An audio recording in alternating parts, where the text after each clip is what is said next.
आप अपने घर में बैठ करके राधा राधा कहेंगे, श्यामा जी की शरण में रहेंगे, तो आपको बिल्कुल वृंदावन आपके नेत्रों में झलकेगा, आपके हृदय में प्रकाशित हो जाएगा। वृंदावन जड़ देश नहीं है, ये चैतन्य चिदानंद स्वरूप है। चिदानंद ये सर्वत्र प्रकाशित होने की सामर्थ्य रखता है। आप हजारों किलोमीटर दूर से वृंदावन का आश्रय लेकर राधा नाम रटे, प्रियाजू के चरणों की शरण में हो जाएं, तो आपको अनुभव हो जाएगा कि क्या राधा नाम की महिमा है और क्या प्रियाजू के गोरे चरणारविंद के आश्रय का प्रभाव है। बड़े भाग्यशाली उपासक हैं जिनके चित्त का समाधान हो चुका है। चित्त का समाधान, आराध्य देव का निश्चय, मार्ग का ज्ञान और लक्ष्य पर पूर्ण विश्वास। भटकने की जगह नहीं रह गई। यात्रा यहां तो सही पूछो तो है ही नहीं, क्योंकि हमारे इतने करुणा वरुणालय आराध्य देव हैं कि चलने ही नहीं देते, वो स्वयं आके मिल जाते हैं। बस आप मिलने की प्रबल इच्छा करो। यहां का चलना ही यही है कि आपके हृदय में व्याकुलता पैदा हो जाए आराध्य देव के मिलने की। वो होती है रसिकों के संग से और खूब नाम जपने से। हमारी बात पर विश्वास करो, यदि नाम जप नहीं है तो हम बहुत ये सब देखे हुए हैं, शास्त्रों का ज्ञान। आप आश्चर्य मानेंगे, जिन महापुरुष की बात कर रहे हैं वो कह रहे हैं मैंने वेद संपूर्ण पढ़ा है, गीता जी की व्याख्या कर सकता हूं, साफ शास्त्रों का ज्ञान है, कोई भी शास्त्र आप बोलिए हमें पता है, पर मेरी स्थिति नहीं है। इसलिए मैं आपसे कह रहा हूं कि अब आप ही एक ये बात, सब शास्त्रों का ज्ञान है, सब संतों से मिले हैं। अंदर की बात, निरंतरता लक्ष्य में ना होना, सातु दीर्घ काल निरंतर सत्कार सेवितो दृढ़ भूमि। हमारी प्रार्थना को समझना आप।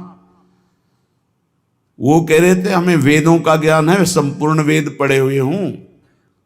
आप जिस शास्त्र को बोलेंगे वो सब शास्त्र, संपूर्ण महाभारत, इतिहासों में सर्वश्रेष्ठ, कोई ग्रंथ ऐसा नहीं जो हमने स्वाध्याय न किया हो। तो कमी क्या रह गई? यही बात एक वाराणसी से 65 वर्ष के आए हुए एक सन्यासी महात्मा ने कहा, वेदांत अनुशीलन करता हूं, गुरु सेवन करता हूं, रोज गंगा स्नान करता हूं, विश्वनाथ जी के 3 बजे प्रातःकालीन जल चढ़ाता हूं, दर्शन करता हूं, फिर भी मन अशांत है। वो वस्तु जो प्राप्त करना चाहिए वो नहीं प्राप्त है। सत्संग सुना आपका तो खिंचा केवल इसी बात के लिए चलाया हूं काशी से कि अब मेरे में त्रुटि क्या है। कई महान उत्तम साधना, उत्तम जिज्ञासु, ये कोई साधारण नहीं है, पर आपको सच्ची कहते हैं, गुरु कृपा से जो एक बात बचपन में मिली थी, वो बात, बच्चा भजन करने निकले हो, निरंतर प्रतिश्वास भजन करो। वो बचपन से बात बैठाल दी गुरुदेव भगवान ने, गुरु कृपा ने बैठाल दी।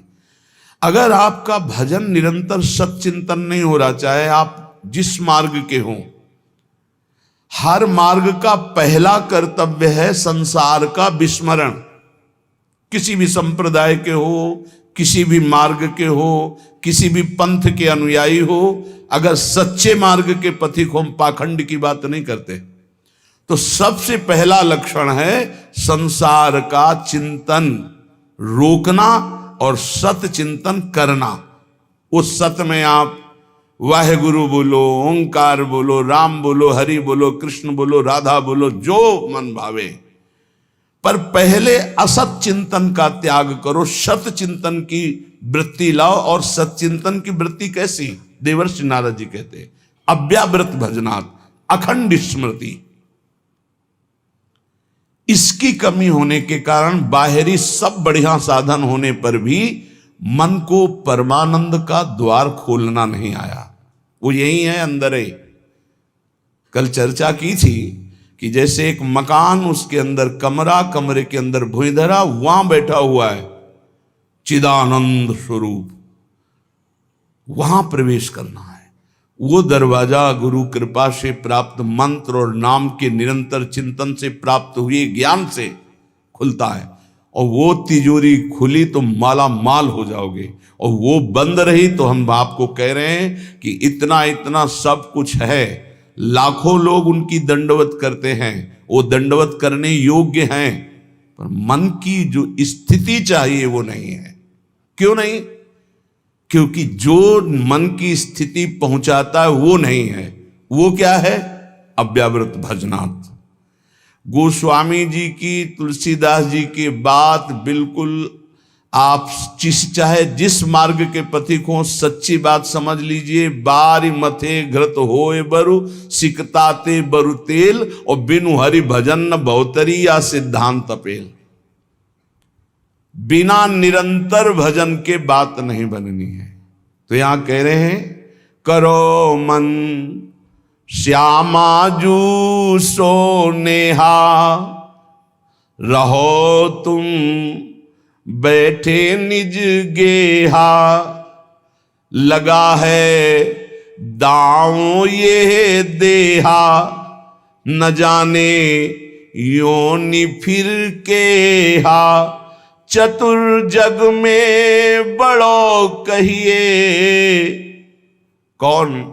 श्याम श्यामा के रंग रंगिए, ताप तन मन की जो सहिए, सदा श्यामा के गुण गहिए। जगत में जीव हरि प्यारा, सबन का श्याम रखवारा। जिन्हों के रूप रंग न्यारे, बनाए मैं इनकी जाऊं बलिहारे। सबन में दोष गुण मिश्रित, धरे हरि राखी निज आश्रित। विराजय आप अंतरहित, सबन में दूध में ज्यों घृत। बहुत सुंदर वर्णन। हे मन, तुम कहीं भी हो, भागने की जरूरत नहीं। इसे बहुत अच्छे से समझा जाए। आप कहीं भी विश्व में भागकर चले जाएं, यदि भजन नहीं हो रहा तो आपका मन निर्विकार नहीं होगा, और विकारी है तो आप गंगा में खड़े होकर भी शांति नहीं पाएंगे। करोड़ों गंगा जी इस वृंदावन की रजकण की समानता नहीं कर सकती। गंगा जी भगवान के चरणारविंद का धोवन है, चरणामृत, और स्वयं प्रभु प्रेम स्वरूप प्रियालाल यहां खेलते, तो समानता कैसे हो सकती है? क्या आपको वृंदावन में जो वृंदावन का प्रभाव है अनुभव में आ रहा है? हर समय प्रेम उमगन, हर समय रूप माधुरी की छकन नहीं है। क्यों? क्योंकि नाम जप नहीं। जितना नाम जप करेंगे उतना ही प्रकाश होगा, और वो यहां आप आओ या ना आओ। कल किसी साधक ने प्रश्न किया, जब मैं वृंदावन वास की बात सोचता हूं तो मेरा भाव कम हो जाता है, क्योंकि मेरी क्षमता नहीं कि मैं यहां के गुण दोषों से अपने मन को बचा पाऊं। जब मैं दोष देखता हूं तो मेरा भाव बिगड़ता है, इसलिए दूर रहकर जब मैं वृंदावन का भाव करता हूं तो बहुत रोना आता है वृंदावन के लिए। तो आपका इस पर क्या आदेश है? वृंदावन के प्रति भाव और चिंतन बने, बस यही खास बात है। रहो दूर, वृंदावन को चिंतवन, यह दीप और बार, कोटि जन्म के अघ तमय काटिक।